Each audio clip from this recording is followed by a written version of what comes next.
Greetings, I am Tom Earl. On this week's episode, it is my birthday.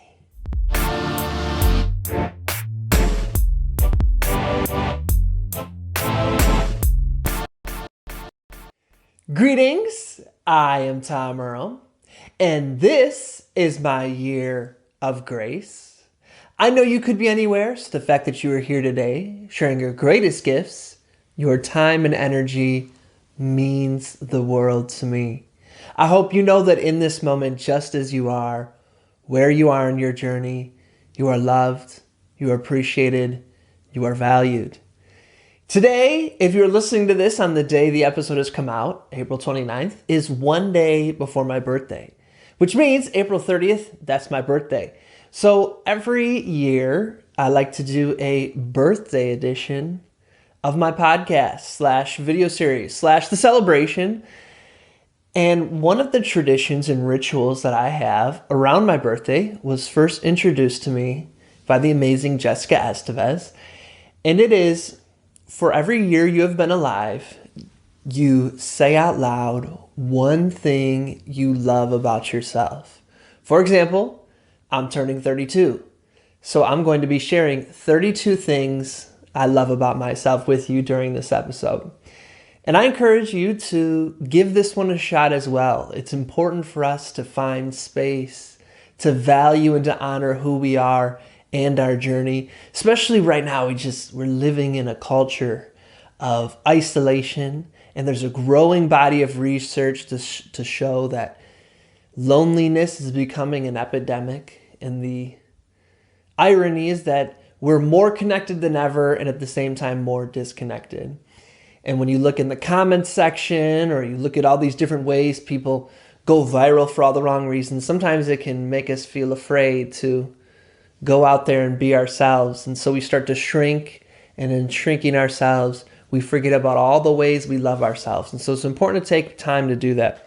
So before I go into sharing with you the 32 things I love about myself, one thing I'm going to be reflecting upon in this episode is the way reading and writing has influenced my life over this past year. And so I want to start that by sharing with you a poem that I wrote. This was written during one of our live and online expression sessions. The theme was beginning and endings. It was the one where Slam Anderson was the feature. And I didn't edit this at all. This is the free write I wrote, and it's exactly what I wrote, nothing edited. So let me read this with you. It's called Beginning and Endings. Can you tell the difference between a sunrise and a sunset? When you exhale and get ready to breathe in, where does one begin and where does one end? Can you stop before you start? Does the doors closing bring open another one? Or does the intention for it to open lead to its closing? What lies at the heart of a decision? Its root word, scission, means to cut off. And so to decide, to move forward, to begin, you must first cut off and end. Cast aside. Where is the grace and dignity in an ending? What moves you towards the peace of life and the fulfillment of one well lived? Somewhere there is a mountain. Atop this mountain, ice is melting. It is now trickling down into a stream, and that stream of one joins many, which ultimately leads to a river, which as it picks up speed becomes rapid and quick, and in a rush of excitement and empower, it culminates at a waterfall, eventually settling, calming, holding, remaining, floating in a lake smooth as glass, teeming with the whole assortment of life, life that gives life to other life.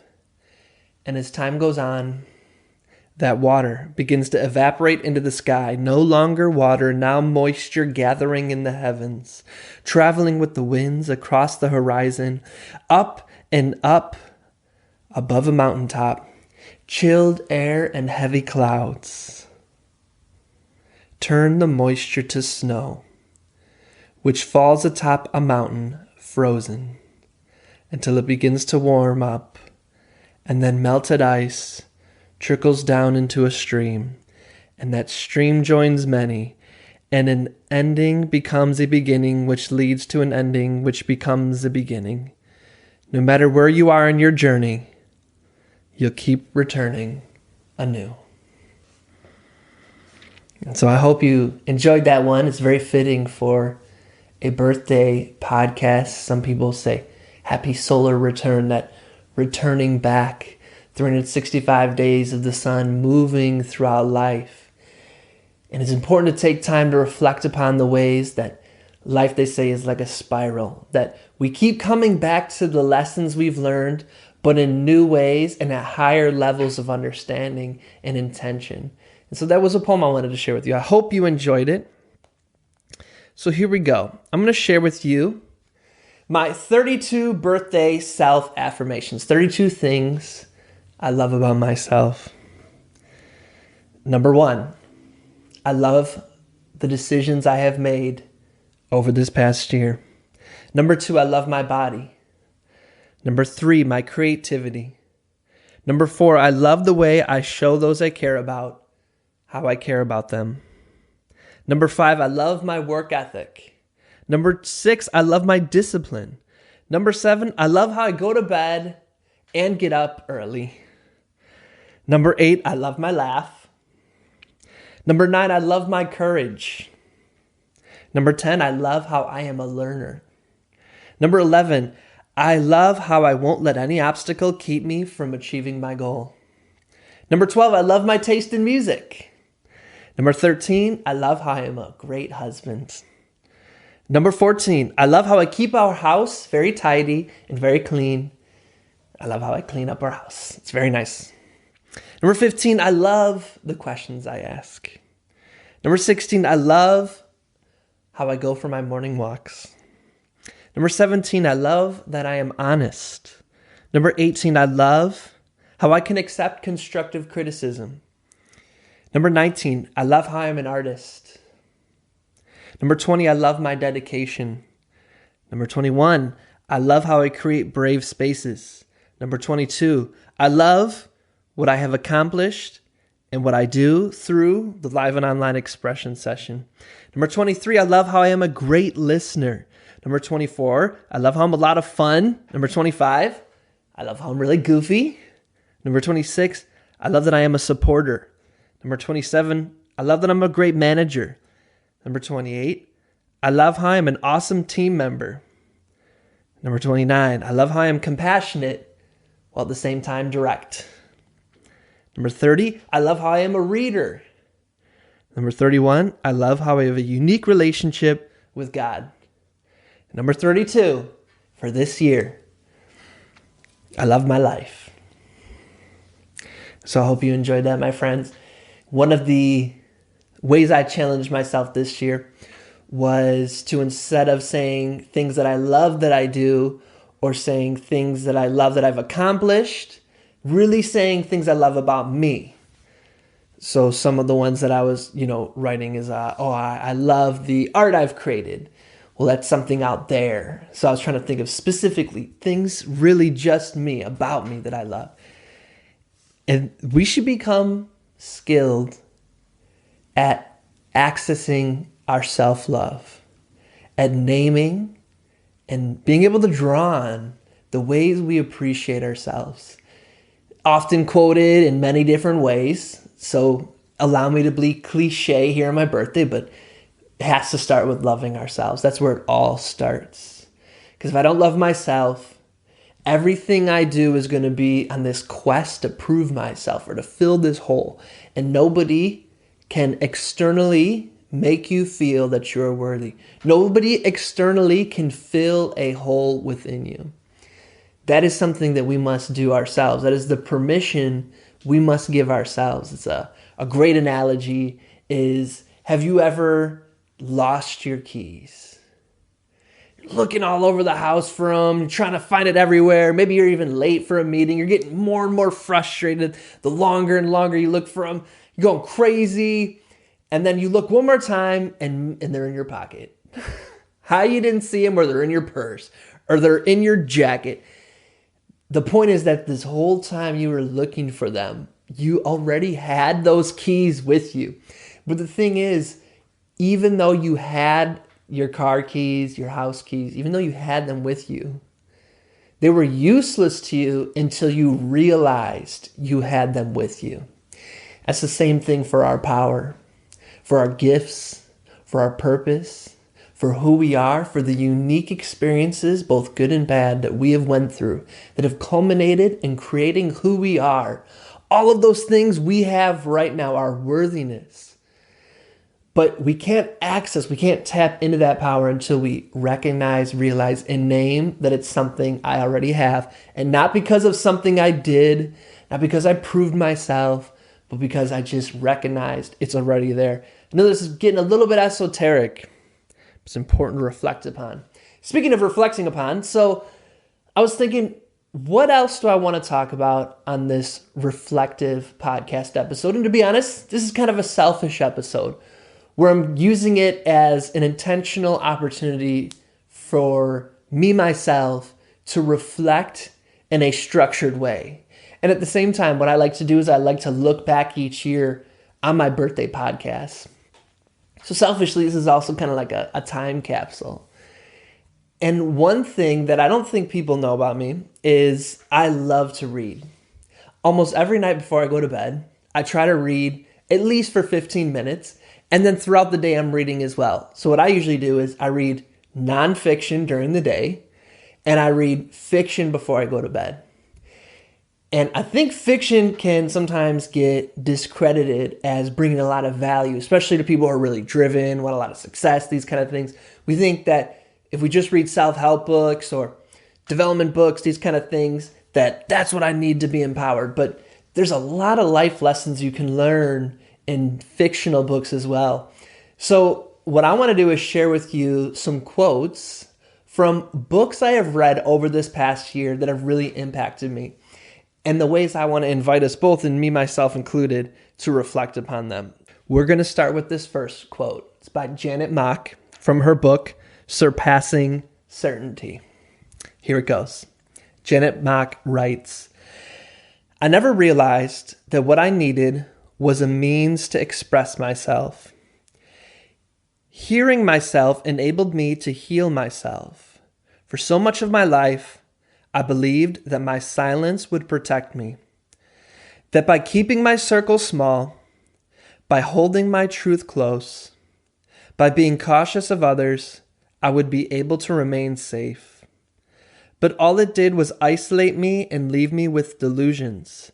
I imagined that the people who cared about me would no longer love me if I spoke my truth. But I had to be open and honest with myself, and that began with telling myself the truth." I love that quote. I love that. This whole book, super powerful. Now you might be saying, Tom, this book came out a long time ago. In fact, if you look at my Facebook profile picture, it's when I got to meet Janet Mock with Adora and my good friend Rami, and she's laughing next to me because I told her this story where after my second date with Adora, I knew that I didn't know I wanted to get married to her then. I can't say that. But I knew that this person, Adora, was going to change my life. And so I wanted to be in a serious, committed relationship with her. So I did everything I could. Each date we went on, I would plan out the dates meticulously. I would sometimes scope out the place ahead of time and figure out the exact table I thought we should sit at so that everything could go as well as I could plan for. And so what I did on our third date is we went and saw Leanne La Havas. Super awesome show. In fact, that was the first time Adora allowed me to put my arm around her at that show. And so once the show was over, I didn't want to leave because I had my arm around her. It was super awesome. And so we were just hanging out. And all of a sudden I looked to talk to Adora, and Leanne's right there standing next to Adora. Like everybody had left but us and this singer I love. I mean, I've told you this story already. So I went over, I was like, oh my God, Adora, that's the singer. So she's like, let's go meet her. So we went to meet her, and I'm like, oh, hey, oh my gosh, I'm such a big fan. I love your music. So she reached out her hand and shook my hand. And when she shook my hand, I was just a blubbering mess. She's like, so nice to meet you. Tell me about yourself. I was like, and Adora was like, this is Tom. Kind of looking at me like, what's your deal?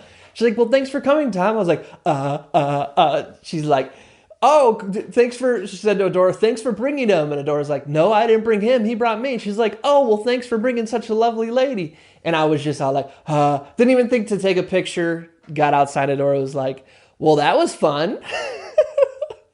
Anyways, I bring this up to say, before we went to the concert, we went out to eat, and I gave Adora Janet Mock's first book, Redefining Realness. And we read it together and would talk about it on every date. So I said to Janet, hey, on my third date with Adora, I gave her your book as kind of an icebreaker and, as a way for us to build a relationship together. And hey, thanks, it worked because now we're dating for like 3 years. And Janet was laughing, and that's when they took the picture. All that to say, took me a couple years to read it. I read the first book, and super awesome book. I highly recommend you read both of Janet's books. But I pretty much cried throughout reading that whole book. It's very intense. It's, Janet really is real. I guess that's why it's called Redefining Realness. And I just was like, okay, when am I going to both take care of myself and read this book? But I do have to say that Surpassing Certainty is super awesome, but doesn't make me cry as much. So I highly recommend you read it. But this quote right here, talking about, keeping my circle small, holding my truth close, being cautious of others, I thought that would help me to remain safe. I'm so resonating with that because at the end of 2015, I was reflecting upon the year with one foot in 2016 and just getting out of 2015. I really had to admit to myself that I had started to intentionally shrink myself. As Brene Brown says, I was engineering smallness.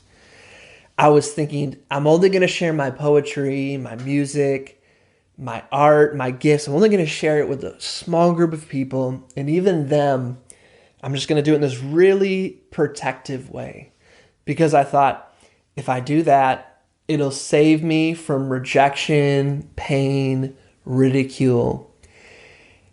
And when I was really honest with myself, I realized that is the pathway to living a life of regret, is allowing fear to hold you back from truly being who you are. I don't know if for my friends who grew up in a church, if you heard this song that's like, hide it under a bushel, no, I'm gonna let it shine. We used to always sing that as kids in Sunday school. I was putting a bushel over my light. Nobody else was. This fear I had of somebody else saying, oh, Tom, you're stupid, da da da da. I didn't even give them a chance to either say you're awesome or you suck, because I was saying you suck, Tom, before anybody else could. And so that's why in 2016, I decided to make it my year of expression. And as part of my years of expression, I said, every week, no matter what happens, I'm going to record a 3-minute video where I just share something about expression. And I'm going to post that every week, no matter what, without fail. And I remember the first time I did the video, I held it wrong. It was weird. The sound was weird. I posted it. Oh, people liked it. Posted another one. People were like, I'd like to hear these more often. So then I started to turn that weekly video. I started to share it in a weekly newsletter. And then somebody said, hey, it'd be cool to listen to this on the go. Maybe you could use the audio as a podcast. So I turned the audio directly from the video into a podcast. And oh my gosh, now I have a podcast. And then somebody who drove freight ships from Australia to, I believe, China or Japan. I think it's China. Anyways, this person would be on a ship for hours and days and days and days. And so he emailed me and said, hey, Tom, I love your podcast. It's really awesome. But since each episode's like 3 or 4 minutes, I went through your whole first season in like one trip on our ship. So maybe you might consider making them longer so that, I can listen to more. I thought, okay, that's a good idea. And so then I started doing longer episodes and da da da da. Anyways, it brings me to this very moment with you listening today. Maybe this is your first time ever listening, or maybe you've been a regular listener, and that means so much to me. But it really started with the same epiphany I had from Janet Mock's quote of realizing that we can't shrink ourselves expecting to have that turn into happiness. We have to find a way to move through our fear and to be courageous. As my friend Sarah Ogden says, do it even though you're afraid. So once again, that's Janet Mock, Surpassing Certainty. Boom, right here. If you're on the podcast, you can't see, but I kind of like typed it up and have it for you. Highly recommend you check it out. Janet Mock, Surpassing Certainty. Okay, here comes the next quote from a book. This book really impacted my life this past year as well. It goes like this.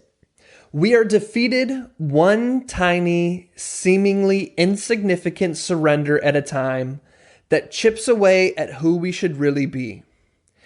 It isn't that you wake up one day and decide, that's it, I'm going to be weak. No, it is a slow, incremental process. It chips away at your will. It chips away at your discipline. And that's Jocko Willink from a book called Discipline Equals Freedom. When I saw the name of that book, it was like this spiritual awakening for me, where I realized that's exactly what I resonate with. Discipline equals freedom. I've talked about with a lot of friends, or if you know me, that my default is to have structure. My default is to have systems and routines that, you can improv within. And I really like the way in this quote it talks about how whether it's a goal you have around a project, a relationship, whether it's a goal you have around some sort of fitness goal you want to set, that we never wake up and say, you know what, 3 years from now, or you want to know what, 3 months from now, I want all the momentum I have right now to deteriorate into nothing. This relationship that's going really well, you know what I want a year from now for us to be at this place where we don't even talk anymore. Or you know what I want for me to slowly but surely just give up on this dream that I've been working on. It never starts like that. Like Jocko says in this quote, it happens through those tiny, insignificant little defeats. And the defeats are our willpower against our fear, our willpower against our excuses. One of the most dangerous slippery slopes, which is a term I try not to use, is rationalization. How many times have we rationalized ourselves into doing something less than we know we are capable of? Whenever that happens to me, I make sure I say it out loud. Tom, you're using rationalization right now. And so even that way, even if I say, I'm not going to follow through on what I did, or I'm not going to live up to my highest self, or I'm not going to be as honest as I could be, at least I'm calling it out by name, that this isn't a real decision, this is a rationalized decision. And rationalization is just another word for lying. And the worst thing we can do is get in the habit of lying to ourselves. And so what's the opposite of being defeated one tiny, seemingly insignificant surrender at a time? What's the opposite? It's one tiny, seemingly insignificant victory at a time. And when I mean defeats and victories, I mean those moments where you say to yourself, I am going to do blank, and then you don't do it, or you do it. That's what I'm talking about by defeats or losses. And so if you find yourself at this stage where you had some sort of goal and little by little, you got as far away from that goal as you possibly could, the way you get back isn't to wake up and be like, today I'm going to run 1,000,000 miles, or I'm going to build a whole website, or whatever it is. It's little decisions at a time. You want to start getting up early in the morning? Just every day go to bed 5 minutes earlier, 5 minutes earlier, 5 minutes earlier, waking up 5 minutes earlier, and all the decisions that come before that. I know for me, if I want to get to bed at 9:30, that I have to stop all work that I'm doing by 6:30, 7 o'clock at the latest. If I say, you know what, I'm going to work just a little bit longer and I work until 8:30, that means I'm not going to eat until 9:30. That means I'm not going to get to bed until about 11. That means that if I get up at 5, I'm already at a sleep deficit. And so all those little decisions that we make that either result in, as this quote says, seemingly insignificant surrenders or seemingly insignificant victories. This book's called Discipline Equals Freedom. Highly recommend you check it out or check out Jocko's podcast. Here's the next quote coming to you live. This one says, life is a continual process of arrival into who we are. And that's by Maria Popova. I might have just butchered her name, and I apologize. Life is a continual process of arrival into who we are. This is the founder of Brain Pickings. Highly recommend you sign up for her newsletter. Great one. She does an awesome job. Excellent curator. But I believe I actually came to this quote from Tim Ferriss's Tribe of Mentors book. It's an excellent book. What Tim does is he sent out a series of questions to a really diverse audience, from Black Lives Matter activists to psychologists, psychiatrists, to grandmasters of chess, to athletes. It's really, really great. And you get a lot of compressed knowledge from a whole bunch of diverse people. This was a quote, though, that really resonated with me. That wherever you're at in your journey, whatever's happened in this past year, whatever's happened in your past life, that we're continually arriving at a new version of ourselves. So I think about where I was last year. It's crazy to me. I just launched a recent Facebook ads campaign for my one-on-one coaching. And so I was looking at a sales video that I did explaining what my Inner Power group coaching program is that I made last year. So it's about a year and a half I made it. And I was like, oh my gosh, what the heck was I thinking? This video is terrible. But at the time, it was the best I could do in that moment.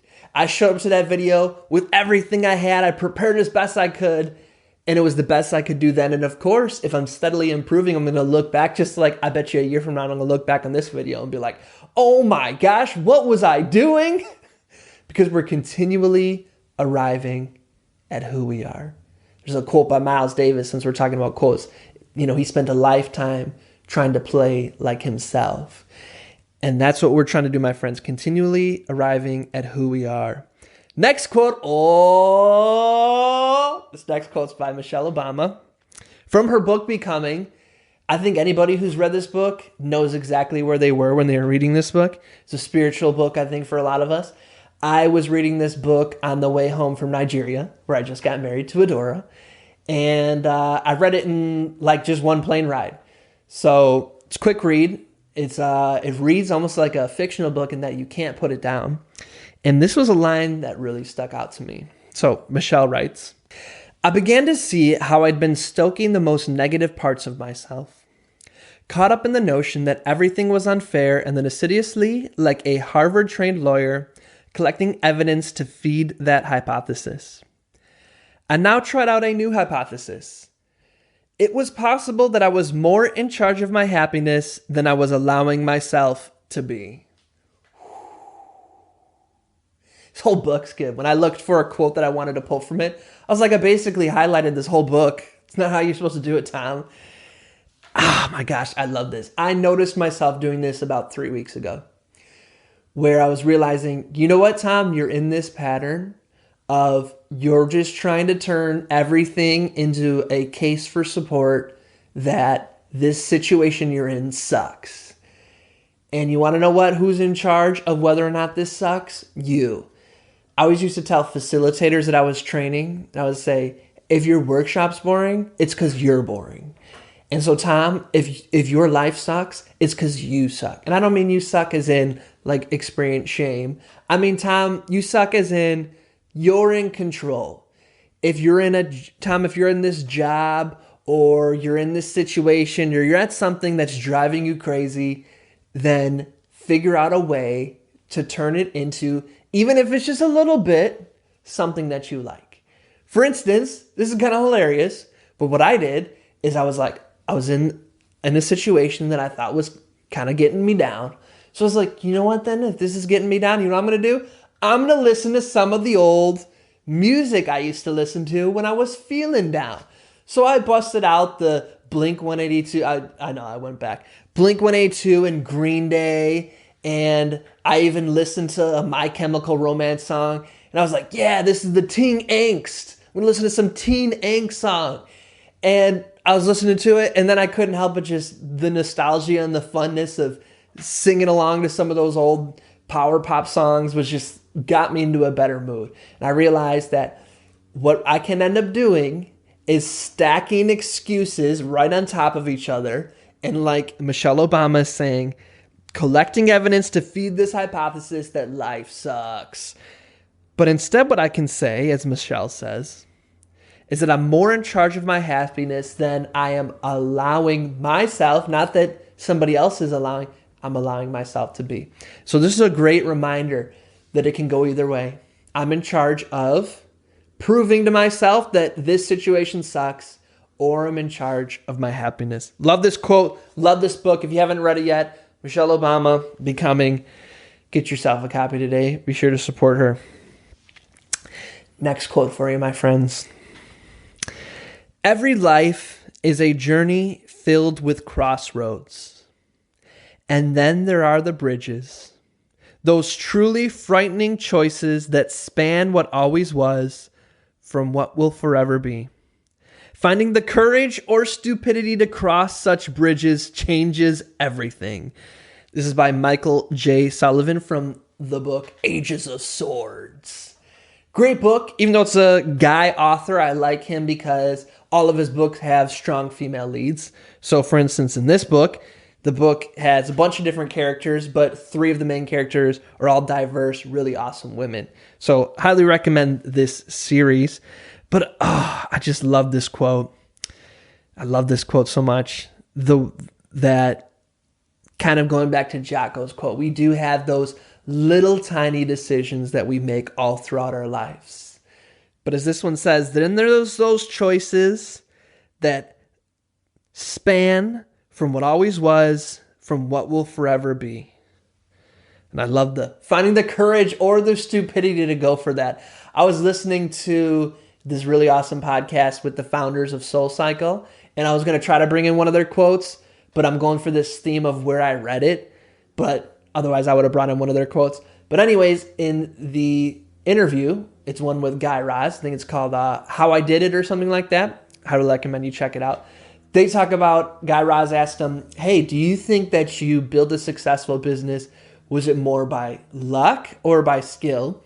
And they said they think it was by skill, which I give them props. But they were saying how they're so glad they didn't know so many things ahead of time, because so many decisions they made, they were able to make without as much fear, almost because of ignorance or stupidity. Because they're like, then once we realized like, wow, the impact, now that we've run, a business where I think when they sold it, they each made like $97 million or something crazy like that. So they're like, wow, once we realized that this one decision could have led down the path to complete and utter bankruptcy or towards where we finally arrived. They're like, at the time, we did not know that we were making a decision with that big of consequences. And I'm glad I didn't know, because that fear might have held us back from actually going for it. And so that's why I like how they say the courage and the stupidity, because sometimes you just got to go for it. And, like when the buzzer sounds and someone just throws it into the basketball hoop, obviously I'm not good at sports analogies, just haphazardly, and oh my gosh, it goes in and they're super surprised. Sometimes when you're making decisions, you just got to go for it. I remember one time I was in Florida. I just moved out of Wisconsin, my hometown, moved to this faraway place called Florida. And within a week of being there, something really drastically bad happened. So drastically bad that I was like, am I going to end up out on the street? Kind of drastically bad. So I called my dad, and I was at one of those crossroads decisions. And I said, Dad, I can either do this or I can do this. What should I do? And he was like, son, what you got to do, I'm not going to tell you. You got to make that decision yourself. But here's the thing about a decision.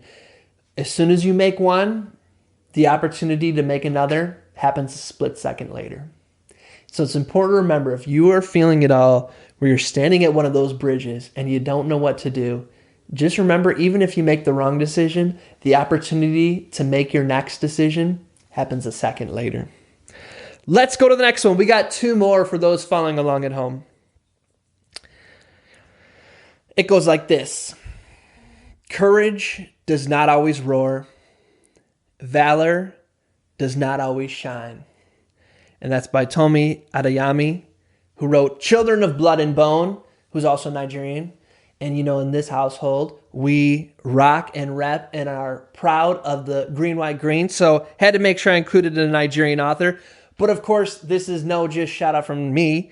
She is doing amazing things. She got a book deal and a movie deal even before the book came out. So if you haven't read this book yet, be sure to support this book, Children of Blood and Bone. But I love this quote. Courage does not always roar. Valor does not always shine. And one thing that takes courage for me that I have learned in this year is to take care of myself. I think especially of us who are in nonprofit work, or we're in some sort of work where you have a mission that's greater than yourself. So even if you work in the corporate world, or even if you manage a hedge fund, maybe your thing that's bigger than yourself is just really making sure that the trust your clients put in you, that you give them even more value than they gave you. I think when we have that kind of mission, that oftentimes it's easier for us to rationalize sacrificing our health, both mental and physical, for the mission. Or maybe it's you're a parent and you just want to help your kids, or a sibling, or you're taking care of a sick parent. Whatever it might be, when we're doing something that seems selfless, oftentimes we can sacrifice ourselves in that drive. And in fact, I read this book when I had strep throat. I got so sick, I had run myself ragged and ended up with strep throat, as crazy as that is. And so I was reading this book as I was healing, and I was really realizing, for me, one, courage that does not always roar, because taking care of yourself is almost a private thing. It's not something that people are like, wow, that person's really courageous. They made sure they got 8 hours of sleep. Or, oh man, that person's really courageous. They made sure instead of working, for 12 hours straight, they made sure to take a lunch break, and they went on 2 10-minute walks. Like that's not what people think of as courage and valor. But I know in my life, in this past year, taking care of myself requires that everyday courage. And so this was one that resonated with me. And as you know, last year was my year of courage, which my birthday, if you think of birthday as a year from April to April, was part of courage. So I wanted to make sure I included this. But I want you to reflect upon, what does courage that does not always roar look like in your life? What's that courage that maybe nobody will ever see? That valor that will never get a medal, but makes all of the difference to both yourself, your family, to those you care about, and to your community.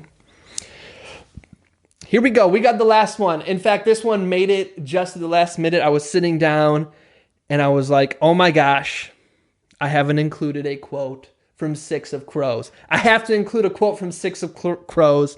And so I went and found this one real quick. This book, Six of Crows, by Leah Bardugo. Oh my gosh, I hate when I butcher people's names. Leah Bardugo. I highly recommend that you check this book out. Oh my gosh, it's so epic.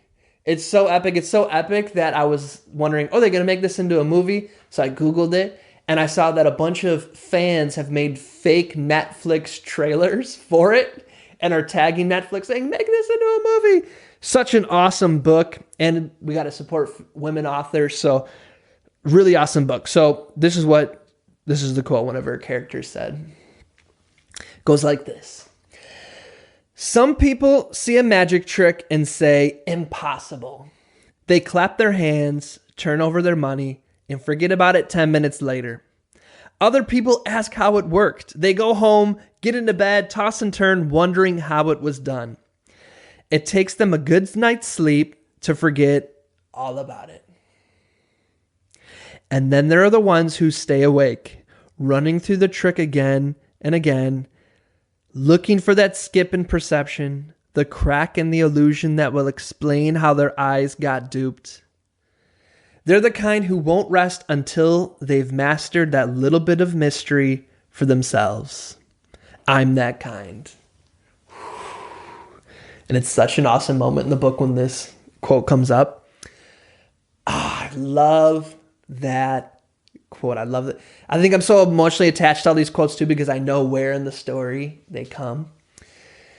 But when I really think of over this past year, 2 years, the more businesses, entrepreneurs, everyday people that I coach, and I see the difference between people who an obstacle comes in their path in the pursuit of their business or their goal, and the folks who, when they get to that obstacle, they quit. They let it go. Becomes something that they got all excited and told all their friends about, and then gets added to that pile of dreams that I gave up on. Versus the people who that obstacle comes and they'll dig a hole underneath it, they'll go around it, they'll scale above it, they'll figure out whatever it takes to master that obstacle. That this quote speaks to that right there. That when there is something you are curious about, when there is something that you are passionate about, do not allow yourself to waver. Work through it. There's so many times where I keep talking about this because it took me like the past 4, 5, 6 months to do this Facebook ads campaign. And there would just be the littlest things that would slow me down. For instance, I wanted to learn how to do, this is only going to be interesting to people who are interested in this stuff, but it's just an example. When you post short links by bit.ly, it says bit.ly / and then a whole bunch of random numbers. But what you can do is get this thing called a custom domain. And so what I can do then is it would say tomearl.me / and then I can customize the last things. And I always feel people are going to be more trusting and it builds brand when it has my name rather than bit.ly. So I thought, how do I do this? And that probably took me this little thing 4 or 5 hours to figure out how to do. For some other people, that might have taken them 10 minutes, but I just couldn't quite figure out how to do it. But I knew it was something that was little, but would make the difference. And it was something I wanted to see through, and I figured it out. And now if somebody wants to know how to do it, I can show them it in 2 seconds. But things like that, when you're working towards your goal, you're going to come across all these little obstacles that you never thought, this is going to be the thing that slows me down. And when you get there, are you going to go home and think about it, and then you fall asleep, and you wake up, and you go about your day, and eventually, because of that obstacle, you just forget about it. You let your dream go. Or you're going to be the kind of person who, no matter what, you work through it. I already know you're going to be the kind of person that works through it because you're the kind of person, when you set your mind to something, you make it happen. My friends, I want to thank you so much for all the ways you support me. One of Adora's favorite quotes is that my community is my wealth. And she shares that all the time. And you are my community. You are so special, so important to me. Maybe we won't get a chance to celebrate my birthday together in person, but I appreciate this way you're celebrating my birthday with me right here on the podcast. It truly means so much to me. And so if you have a moment, reach out. Let me know something that brought meaning to your life or any affirmations you want to share. I'm explicitly asking for one because it's my birthday. And so if there's some way you want to celebrate with me, let me know. This has been a true joy in this episode and throughout this whole year. And I look forward, inshallah, to another year together. And if it's your birthday, I wish you happy birthday. My friends, thank you once again. And as always, I'm wishing you peace and blessings. Thank you. One more thing. I'd love to continue the conversation. Feel free to join me at tomearl.com/join. Subscribe below, or let's connect on social media. Tom Earl Artist. Thanks again for watching.